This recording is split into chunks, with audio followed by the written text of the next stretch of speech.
अब शुरुआत करते हैं पहाड़ प्रभात की। सबसे पहले खबर देहरादून से आपको देंगे। भानियावाला में एक गुलदार रिहायशी इलाके में घुसा है। गुलदार को देखकर मौके पर लोगों की भीड़ इकट्ठा हो गई, जिसे देखकर गुलदार भागने लगा और उसने एक शख्स पर हमला कर दिया। दरअसल गुलदार के रिहायशी इलाके में आने की खबर के बाद वहां मौके पर भीड़ इकट्ठा हो गई। आप तस्वीरों को देख लीजिए। जैसे ही उसने इस खाली प्लॉट की बाउंड्री को फांदकर भागना चाहा तो सामने से बाइक पर आ रहे एक शख्स पर गुलदार ने हमला कर दिया। ये तस्वीरें देखिए, खाली प्लॉट में है गुलदार, क्योंकि इस खाली प्लॉट में झाड़ियां हैं। कोई बच्चा या कोई शख्स यहां जाता तो उसका बच पाना मुश्किल था। देखिए क्या स्थितियां हैं रिहायशी इलाकों में गुलदार की ये चहलकदमी। और उसके बाद देखिए वो दीवार फांदने के प्रयास कर रहा है, दीवार फांद देता है। उसके बाद जैसे नीचे कूदता है, उसके सामने देखिए मोटरसाइकिल सवार शख्स खड़ा है लाल घेरे में, देखिए उस पर हमला कर देता है।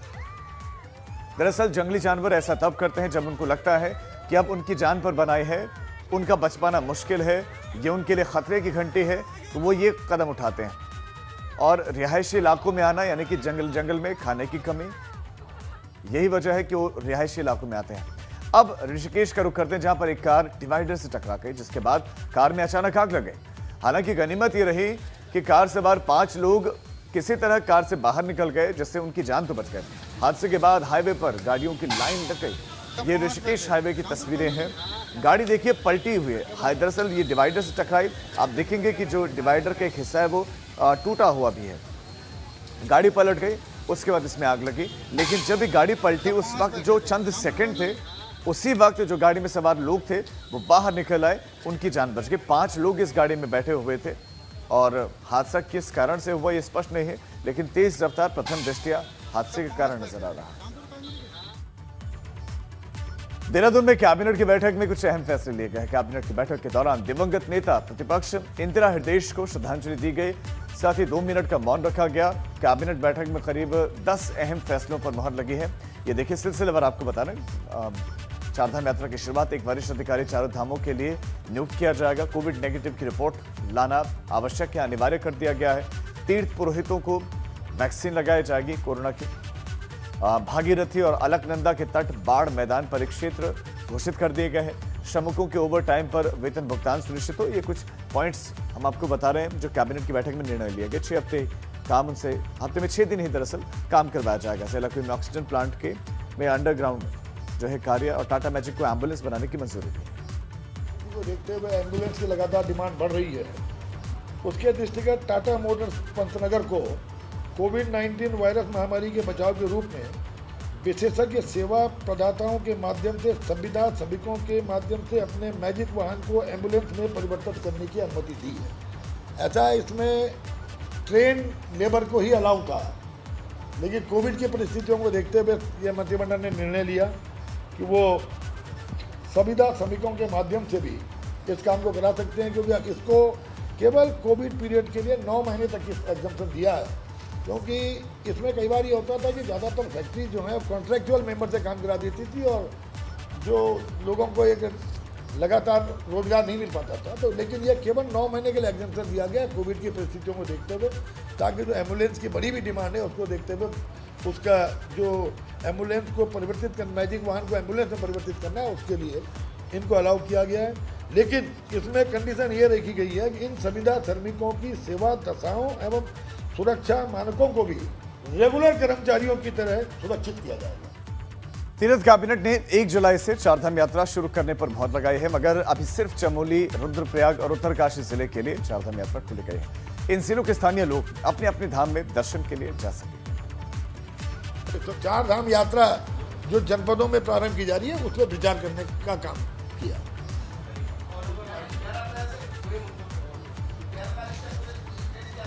देखिए, अभी मंत्रिमंडल ने पहले फेज में 1 जुलाई में जनपद के लोगों को अपने अपने जनपद में स्थित धार्मिक जो हमारे धाम हैं उनके दर्शन का निर्णय लिया है। इसके बाद मंत्रिमंडल फिर बैठेगा और परिस्थितियों के दृष्टिगत फिर निर्णय लेगा। 11 तारीख का निर्णय अभी एडजस्ट करता है, लेकिन उसको परिस्थितियों को देखते हुए, क्योंकि एक संभावना कि डेल्टा संक्रमण की जो संभावना है, क्या परिस्थितियाँ बनती है, उसको देखते हुए मंत्रिमंडल 11 तारीख वाले में उसको उस पर विचार करने के बाद फिर अंतिम निर्णय लेकर के उसको जारी करेगा। और पंकज राणा हमारे संवाददाता इस खबर पर और ज्यादा जानकारियां देंगे। पंकज, ये वो निर्णय है जो पहले भी लिया गया था लेकिन बाद में इसको वापस ले लिया गया और अब 1 तारीख से एक बार फिर से 3 जिलों के लोग चारधाम यात्रा कर पाएंगे। किन नियमों का लोगों को पालन करना होगा और उत्तराखंड के दूसरे जिलों के और देश के लोग कब से यात्रा कर पाएंगे, इसको लेकर क्या चर्चा है और दूसरा कैबिनेट की बैठक में जो बड़े निर्णय लिए गए उनको विस्तार से बताएं। बिल्कुल राजीव, देखिए 10 महत्वपूर्ण निर्णय लिए गए हैं। इसमें सबसे महत्वपूर्ण निर्णय चारधाम यात्रा को लेकर ही लिया गया है। हालांकि कोर्ट ने इसमें सरकार से अपना पक्ष रखने की बात कही है और ये कहा है कि सरकार की क्या व्यवस्था है चारधाम यात्रा को लेकर है उसका विस्तारीकरण कोर्ट में रखा जाए। 28 तारीख को अपना पक्ष सरकार रखेगी, लेकिन सरकार ने अपने स्तर से चारधाम यात्रा को लेकर पूरी तैयारी कर दी है। 1 जुलाई से चारधाम यात्रा जो स्थानीय लोग हैं चमोली, रुद्रप्रयाग और उत्तरकाशी के लोगों के लिए खोली जाएगी और इसमें कोरोना की निगेटिव रिपोर्ट, RT-PCR और एंटीजन टेस्ट की निगेटिव रिपोर्ट होना अनिवार्य होगा। और एक बात और सरकार ने इसमें रखी है कि जो वहाँ के तीर्थ पुरोहित और पांडा समाज के लोग हैं उनको वैक्सीनेशन कराया जाएगा। तो ये महत्वपूर्ण बात है कि सरकार पहले कोविड के नियमों का पालन करेगी, उसके बाद ही सभी लोगों को अनुमति मिलेगी। इसके साथ साथ ही चारों धामों में एक अधिकारियों की नियुक्ति की जाएगी जो वहाँ पर तमाम चीज़ों को देखेंगे कि किस तरह से कोरोना के नियमों का पालन किया जा रहा है, ये चीज़ें उसमें रखी जाएंगी। तो ये महत्वपूर्ण बात है। हालांकि अभी आगे की क्या निर्णय सरकार लेगी, क्योंकि 11 तारीख से प्रदेश के अन्य जिलों के लिए भी यात्रा खोलने का सरकार ने निर्णय ले लिया था और इसके लिए सरकार आगे और विस्तारीकरण करेगी किस तरह से आगे इसका संचालन किया जाना है। लेकिन ये कह सकते हैं कि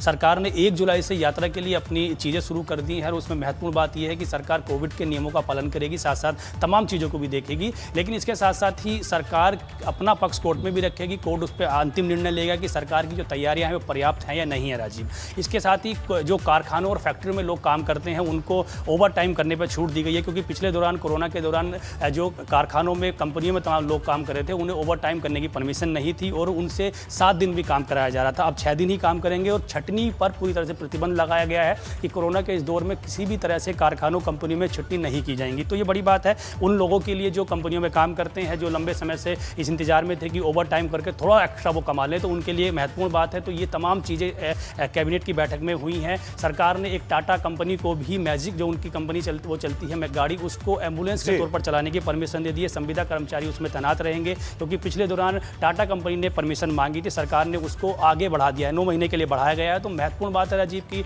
ये चीजें कोविड के दौर में की जा रही हैं, जनता को राहत देने की कोशिश की जा रही है। कैबिनेट की बैठक में बड़े निर्णय लिए गए और जनता को वाकई राहत देने का प्रयास किया गया। पंकज, आप हमारे साथ बने रहे, आगे अगली खबरों पर आपके और रुख करेंगे। तो 1 जुलाई से चारधाम यात्रा शुरू हो रही है 3 जिलों के लिए, लेकिन उससे पहले केदारनाथ धाम में सन्नाटा पसरा हुआ। इन दिनों यहाँ केदारनाथ धाम में पहले चहल पहल रहा करती थी, लेकिन अब धाम में एक भी भक्त नजर नहीं आ रहा।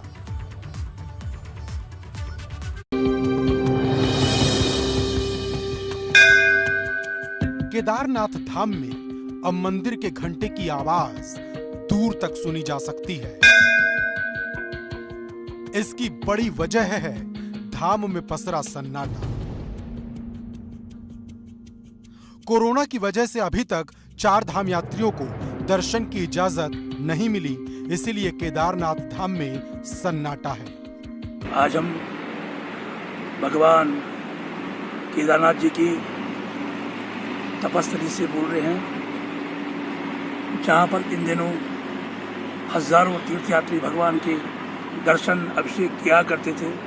कोरोना की महामारी को देखते हुए इन दिनों यहाँ सन्नाटा छाया हुआ है। भक्तों से गुलजार रहने वाले केदारनाथ धाम में फिलहाल एक भी भक्त नजर नहीं आता। यहाँ पर महज कुछ पुजारी ही पूजा पाठ का काम करते हैं। सरकार की नई गाइडलाइंस के मुताबिक 1 जुलाई से चारधाम यात्रा शुरू होने जा रही। प्रशासन उसकी तैयारियों में जुटा है। चारधाम यात्रा में जैसा कि आप जानते हैं कोविड की वजह से इस वर्ष उस तरीके से शुरू नहीं हो पाई जिस भव्यता के साथ हर वर्ष शुरू होती है, परंतु वर्तमान में जैसा कि आंकलन लगाया जा रहा है 1 जुलाई से संभवतः यात्रा चालू हो जाएगी। उसकी विस्तृत SOP का हम जैसी प्राप्त होगी उसके क्रम में कार्रवाई कर ली जाएगी। वर्तमान में बिजली की, पानी की, रहने की जो ये मूलभूत वहाँ पे व्यवस्थाएं करनी होती हैं उस पर लगातार हम लोग काम कर रहे हैं। जून 2013 की आपदा के बाद साल 2016 में केदारनाथ धाम की यात्रा पटरी पर लौटी, जिसके बाद साल दर साल यात्रियों की संख्या बढ़ती गई। लेकिन 2020 में कोरोना महामारी की वजह से यात्रा देर से शुरू हुई थी, इसीलिए यात्रा पर ज्यादा यात्री नहीं आए। इस बार भी यात्रा काफी देर से शुरू हो रही। बरसात का सीजन आ गया, वैसे भी इस महीने में कम यात्री आते हैं, इसलिए इस बार भी लगता नहीं कि चारधाम के लिए यात्रियों की संख्या ज्यादा रहने वाली है। एबीपी गंगा के लिए रुद्रप्रयाग से रोहित डिमरी की रिपोर्ट। बड़ी खबर रामनगर से, जहां आज बीजेपी के प्रदेशाध्यक्ष पहुंचेंगे और यहां पर कई बड़े नेता भी बताया जा रहा है कि पहुंचेंगे और कल से बीजेपी की कार्य समिति की बैठक यहां पर शुरू होनी है। लिहाजा तमाम पदाधिकारी यहां पर जुटने वाले हैं। प्रशासन सुरक्षा व्यवस्था बनाने में जुटा हुआ है। रामनगर की ढिकुली में कार्य समिति की बैठक होनी है, तो रामनगर के ढिकुली में ये कार्य समिति की बैठक होगी, जहां पर बीजेपी के पदाधिकारी चिंतन मंथन करेंगे, चर्चा करेंगे। और आज रामनगर पहुंचेंगे बीजेपी प्रदेशाध्यक्ष समेत कई और बड़े नेता, जहां बीजेपी की कार्य समिति की कल बैठक होनी है ढिकुली में और सुरक्षा व्यवस्था पुख्ता की गई है। दानिश हमारे संवाददाता इस खबर पर ज्यादा जानकारी के साथ जुट गए। दानिश, कब तक पहुंचेंगे बीजेपी के प्रदेशाध्यक्ष और कौन कौन आज पहुंच रहा है? दूसरी क्या तैयारियां बैठक को लेकर और चिंतन मंथन क्या होगा बैठक में? देखिए राजीव, मैं आपको बता दूं, रामनगर में ये चिंतन शिविर और कार्य समिति की बैठक है जो कि 27 जून से लेकर 29 जून तक चलनी है। यहाँ पर आज दोपहर तक भारतीय जनता पार्टी के प्रदेश अध्यक्ष के साथ साथ प्रदेश से प्रभारी वर्मा जी भी यहाँ पहुंचने वाली हैं। साथ ही प्रदेश के तमाम बड़े नेता आज दोपहर तक रामनगर पहुंचेंगे, जिनके रहने के लिए तमाम रिजॉर्टों में व्यवस्था की गई है। बल्कि कल सुबह प्रदेश के मुख्यमंत्री तीरथ सिंह रावत भी रामनगर पहुंचेंगे। बताया जा रहा है कि तीरथ सिंह रावत यहाँ पर रात्रि विश्राम करेंगे और इस चिंतन बैठक में हिस्सा लेंगे। 2022 विधानसभा चुनाव से पहले मुख्यमंत्री को चुनाव लड़ाया जाए या न लड़ा जाए, इसको लेकर के भी यहाँ पर मंथन होना है, क्योंकि 2022 से पहले उपचुनाव लड़ना है मुख्यमंत्री को। इसको लेकर के भी पार्टी संगठन अपनी ओर से तैयारी कर रहा है और इस पर चिंतन करके आगे निर्णय लिया जाएगा कि 2022 में चुनाव में जाए पार्टी या उससे पहले ही चुनाव कराया जाए। जी राजीव, बहुत शुक्रिया दानिश आपका इस तमाम जानकारी के लिए। आप नजर बनाए रखें, आपसे अपडेट्स के लिए जो आप अपडेट्स के लिए आपके पास आते रहेंगे। तो बीजेपी के तमाम पदाधिकारी पहुंचने वाले हैं। उत्तराखंड के मुख्यमंत्री के चुनाव को लेकर नेताओं के बीच बयानबाजी बढ़ रही है। बीजेपी कह रही है कि वो चुनाव के लिए तैयार है, तो विपक्ष चुनाव में देरी को लेकर बीजेपी पर हमलावर है। बाई इलेक्शन के लिए इसका मतलब कांग्रेस तैयार नहीं है। कांग्रेस अपनी एक तरह से उनको अंदर की उनका हार सता रही है। सल्ट के चुनाव के बाद उनको लगता है कि भाई एक तरह से बाई इलेक्शन से भागने का रास्ता अब इससे कांग्रेस खोज रही है। तो इसलिए कांग्रेस कुछ भी करे, भारतीय जनता पार्टी का संगठन और मुख्यमंत्री चुनाव लड़ेंगे और चुनाव की तैयारी हम कर रहे हैं। यहाँ तक जो कह रहे हैं कि संवैधानिक संकट खड़ा हो, कोई संवैधानिक संकट खड़ा नहीं हो रहा। हाँ, भारतीय जनता पार्टी के नेताओं ने अपने मुख्यमंत्री के लिए एक संकट पैदा कर दिया है, इसलिए अचानक दूसरे मुख्यमंत्री भी अब दौड़ रहे हैं। जो स्थिति अभी सामने आ रही है उस स्थिति को सामने लाने का सीधे सीधे आरोप जो है भारतीय जनता पार्टी की सरकार पर लगता है, क्योंकि अभी हाल में सल्ट का चुनाव उपचुनाव सीट खाली थी, तो उससे माननीय मुख्यमंत्री चुनाव लड़ते हैं। अगर जो मीडिया के माध्यम से, आप सबके माध्यम से जो चीज़ें सामने आ रही है उसमें अगर सत्यता है तो निश्चित रूप से ये बहुत बड़ी राजनीतिक भी संवैधानिक भूल भी सरकार कर चुकी है। इस बीच देहरादून से बड़ी खबर, रोडवेज कर्मचारियों के लिए 23 करोड़ रुपए मंजूर किए गए और शासन ने कर्मचारियों के वेतन के लिए 23 करोड़ रुपए मंजूर किए हैं। रोडवेज कर्मचारियों को अब फरवरी का वेतन मिल सकेगा। पिछले 5 महीने से कर्मचारियों को वेतन मिला नहीं। कुछ दिन पहले आपको बता दें कि प्रोटेस्ट भी किया था रोडवेज कर्मचारियों ने। पंकज हमारे संवाददाता इस खबर पर ज्यादा जानकारी देंगे। पंकज, कुछ वक्त पहले भी तो 20 करोड़ रुपए मंजूर किए गए थे, क्या ये वही है या बढ़ाकर 23 करोड़ कर दिए गए, ये 23 करोड़ अलग से और है? राजीव, देखिए ये 23 करोड़ रुपए अलग से है। 20 करोड़ रुपए जो पहले मुक्त किए गए थे उसमें जनवरी का वेतन इन कर्मचारियों को दिया गया था। अब ये 23 करोड़ रुपए फरवरी के वेतन के लिए दिए गए हैं, यानी कि फरवरी का वेतन इनको दिया जाएगा। उसके बाद मार्च, अप्रैल, मई, जून का वेतन भी अभी नहीं मिल पाया। तो इस हिसाब से देखा जाए तो तकरीबन 150 करोड़ रुपए की जरूरत निगम के कर्मचारियों को है, जो सिर्फ सैलरी के लिए रहेगी। अभी दूसरी किस्त के आधार पर 23 करोड़ रुपए शासन द्वारा जारी किए गए हैं और ये जल्द ही रोडवेज विभाग को मिल जाएंगे, ताकि उन कर्मचारियों को वेतन मिल सके, जो पिछले लंबे समय से सरकार से भी गुहार लगा रहे हैं और ये भी अनुमति मांग रहे हैं कि उनको वेतन के लिए पैसा दिया जाए। तो अभी 23 करोड़ रुपए सरकार ने जारी कर दिए हैं और मुख्यमंत्री से पिछले दौरान प्रतिनिधिमंडल मिला था रोडवेज का। उसके बाद मुख्यमंत्री ने आदेश कर शासन को ये कहा था कि वो 23 करोड़ रुपए से कि लगभग जो पैसा है वो शासन जारी करे रोडवेज कर्मचारी को, ताकि उनको वेतन मिल सके। बहुत शुक्रिया पंकज आपका जानकारी के लिए। लेकिन ये व्यवस्था तो अच्छी नहीं कि महीनों पुराना वेतन अब जाकर इन कर्मचारियों को मिल रहा है। वेतन कोई रहम नहीं बल्कि इनका अधिकार, इनका हक है जो बहुत देरी से इनको मिल रहा है। इस पर चिंतन मंथन करने की आवश्यकता है कि अगर कर्मचारियों से काम लिया जा रहा है तो उनको वक्त पर वेतन मिलना चाहिए, यह उनका अधिकार है। देहरादून से बड़ी खबर, उत्तराखंड के कॉलेजों को खोलने की तैयारियां हैं। परीक्षाओं के तहत यूनिवर्सिटीज कॉलेज खोलने की तैयारियां। पहले कम कोविड केस वाले जिलों में कॉलेज खुलेंगे। तैयारियों में शिक्षा विभाग जुटा हुआ है। युवाओं के टीकाकरण पर भी उच्च शिक्षा विभाग की नजर है।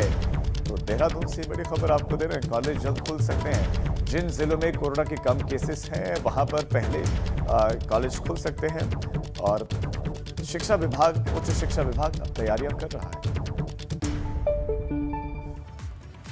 उत्तराखंड में आज भी बारिश का येलो अलर्ट जारी है। मौसम विभाग ने उत्तरकाशी, चमोली, रुद्रप्रयाग और पिथौरागढ़ समेत पहाड़ी जिलों में भारी बारिश की आशंका जताई है। बागेश्वर जिले में भी कहीं कहीं पर हल्की बारिश संभव है। पिथौरागढ़ समेत रुद्रप्रयाग, चमोली, उत्तरकाशी जिलों में भारी बारिश का अलर्ट जारी किया है और जिला प्रशासन को अलर्ट रहने के लिए कहा गया है। बारिश एक बार फिर से कर सकती है परेशान और जो आपदा प्रबंधन तंत्र है उसको अलर्ट पर रहने की आवश्यकता है। National highway authority of India को, बीआरओ को सबको तैयार रहने की आवश्यकता है, क्योंकि नेशनल हाईवे बरसात के बाद सबसे ज्यादा असर, सबसे ज्यादा प्रभावित अगर कुछ होता है तो वो सड़क मार्ग ही है। देश का बीते 24 घंटों का कोरोना का आंकड़ा सामने आ गया है। बीते 24 घंटों में जो केस आए वो हैं 48,698।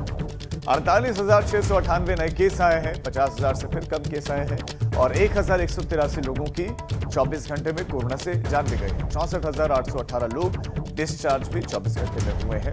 ये बीते 24 घंटों का कोरोना का आंकड़ा है। 1,183 लोगों की मौत हुई है तो 48,698 नए केस आए हैं।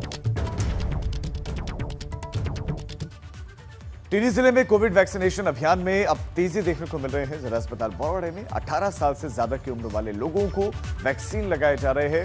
रजिस्ट्रेशन की समस्या को देखते हुए भी अब वैक्सीनेशन केंद्रों की संख्या बढ़ाकर 38 कर दी गई है। जिले में अब तक 45 साल से ज्यादा की उम्र के 1,14,678 लोगों को और 18 साल से अधिक उम्र वाले 54,821 लोगों को वैक्सीन लगाई जा चुकी है।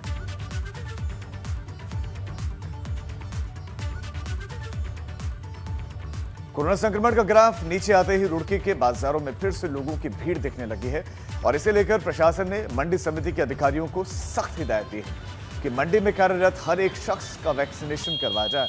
साथ ही रेट लिस्ट भी यहां लगाए जाए ताकि कोरोना के साथ साथ मुनाफाखोरी पर भी लगाम रख सके। तो मंडी में जितने भी लोग रहते हैं 18 to 45 प्लस एबव 45, एक तो उनका सभी का वैक्सीनेशन होना है। तो उसमें मोबाइल टीम्स को 1 से 2 बार भेजा भी जा चुका है, लेकिन सभी लोगों का अभी तक वैक्सीनेशन नहीं हुआ है। और दूसरा, लोगों को वहाँ पे प्रॉपर सैनिटाइजेशन वगैरह करवाने की डायरेक्शन है और लोग इत्यादि मास्क इत्यादि यूज़ करें। और मंडी सचिव को क्लियर मैसेज है कि जो व्यक्ति नहीं करता है तो उस पर पेनल्टी वगैरह भी इम्पोज की जाए।